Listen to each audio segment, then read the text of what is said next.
Good morning, students. Today we are going to read the rest part of the chapter The Mouse Bride. बच्चों, previous class में हम लोग पढ़े थे कि एक साधु थे, वो नदी किनारे बैठ के ध्यान कर रहे थे। एक दिन एक बाज उनके ऊपर से उड़ के जा रहा था और एक चूहा लेके जा रहा था वो, और चूहा साधु बाबा के गोद में आके गिर पड़ा। फिर साधु बाबा ने मंत्र के जरिए वो चूहा को एक लड़की बना दी, एक बच्ची बना दी। फिर क्या हुआ, वो बच्ची को लेके अपने पत्नी को दिए, क्योंकि उनके कोई भी बच्चा नहीं था, और दोनों प्यार से वो बच्ची को पालने पोसने लगे। फिर जब वो बच्ची बड़ी हो गई और एक सुंदर कन्या बन गई, तब उसके लिए साधु बाबा और उनकी पत्नी दोनों वर ढूंढने लगे। और साधु बाबा ने सूर्य देवता और पवन देवता, इंद्र देवता सबको बुलाए, पर बच्ची को कोई भी पसंद नहीं आया। फिर पवन देवता बोले कि आप माउंटेन के पास जाओ, पहाड़ के पास जाओ, क्योंकि वो मुझसे भी बहुत शक्तिशाली है। यहाँ तक हम लोग पढ़े थे। आज हम यहाँ से पढ़ेंगे। When both of them went to the mountain, the daughter said, "Father, I don't want to marry him either." फिर जब दोनों गए पहाड़ के पास, फिर वो लड़की बोली, पापा मुझे इनसे शादी नहीं करनी। He is too hard, वो बहुत सख्त है, and दो टू टच, और बहुत कठिन है। दो मतलब कठिन, और छूने में भी बहुत कठिन है, तो मैं इनसे शादी नहीं कर सकती। The sage asked the mountain, फिर जो साधु बाबा थे वो पहाड़ से पूछे, sir is there anyone who is stronger than you? आपसे भी कोई है क्या जो आपसे भी ज्यादा शक्तिशाली हो? Yes, replied the mountain. फिर पहाड़ ने उत्तर दिया, हाँ है। गो टू द माउस, चूहा के पास जाओ। He is stronger than me, वो मुझसे भी ज्यादा स्ट्रोंग है। ही can dig a whole, dig मतलब खोदना। He can dig a hole even into my hard body, मेरा ये कठिन शरीर को भी वो खोद सकता है और अपना होल बना सकता है। Then the sage summoned the mouse, फिर सुमन मतलब बुलाना। फिर साधु ने चूहा को बुलाया। Seeing the mouse the sage daughter blushed and said, चूहा को देख के साधु बाबा की लड़की शर्मा गई। ब्लश मतलब शर्माना, वो शर्मा गई और बोली, father I want to marry this mouse, पापा मैं इस चूहा को शादी करना चाहता हूँ। But for that you will have to turn me into a mouse, इसके लिए चूहा से शादी करने के लिए आपको मुझे चूहा बनाना पड़ेगा।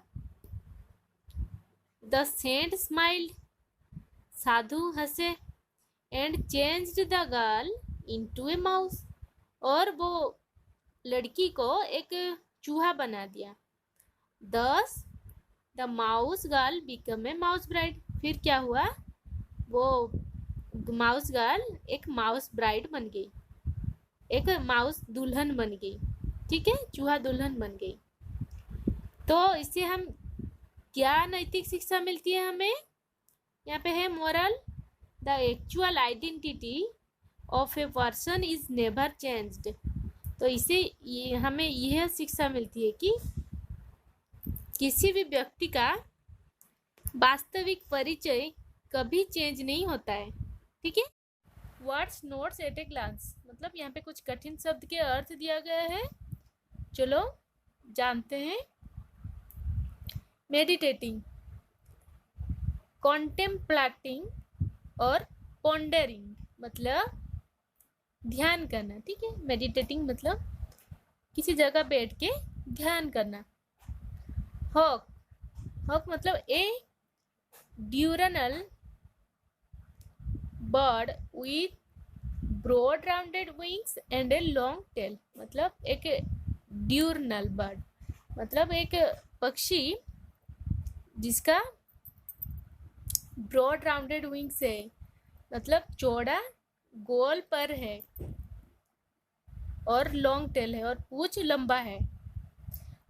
वो पक्षी का नाम क्या है? बाज। ठीक है, वो पक्षी को बाज पक्षी बोला जाता है। हॉक मतलब बाज। ग्रिप, ग्रिप होल्ड फॉर्मली मतलब पकड़ना। लूज्ड, लूज्ड मतलब स्लैकेंड और बिकेम लूज मतलब ढीला हो जाना। ठीक है, ढीला। रिसाइटेड, रिसाइटेड मतलब repeated for memory, repeated from memory मतलब याद करके बोलना, उसे पाठ करना जिसे भी बोल सकते हैं। वर्स मतलब पोएट्री, कविता। डेवोटेड मतलब डेडिकेटेड अर्थात निष्ठा के साथ। मेडन, मेडन मतलब एन अनमेरिड गर्ल, एक अविवाहित लड़की जिसे हम कुमारी भी बोल सकते हैं। सर्चिंग, सर्चिंग मतलब लुकिंग फॉर, ढूंढना। सुइटेबल मतलब राइट और एप्रोप्रिएट मतलब सही, उपयुक्त या फिर सही, जो भी बोल सकते हो। परफॉर्म्ड मतलब डिस्चार्ज, परफॉर्म मतलब जो जिसे हम आयोजन करना भी बोल सकते हैं। इन्वोक्ड, प्रे टू मतलब प्रे करना या फिर उसे आह्वान करना भी बोल सकते हैं। सुमन्ड, सुमन्ड मतलब ऑर्डर टू बी प्रेजेंट और made an effort to produce मतलब किसी को उपस्थित होने के लिए ऑर्डर देना, मतलब बुलाना भी बोल सकते हैं। आइडेंटिटी मतलब पर्सनालिटी और इंडिविजुअलिटी मतलब अपना परिचय। ठीक है, व्यक्तित्व या फिर परिचय जिसे बोल सकते हैं हम लोग।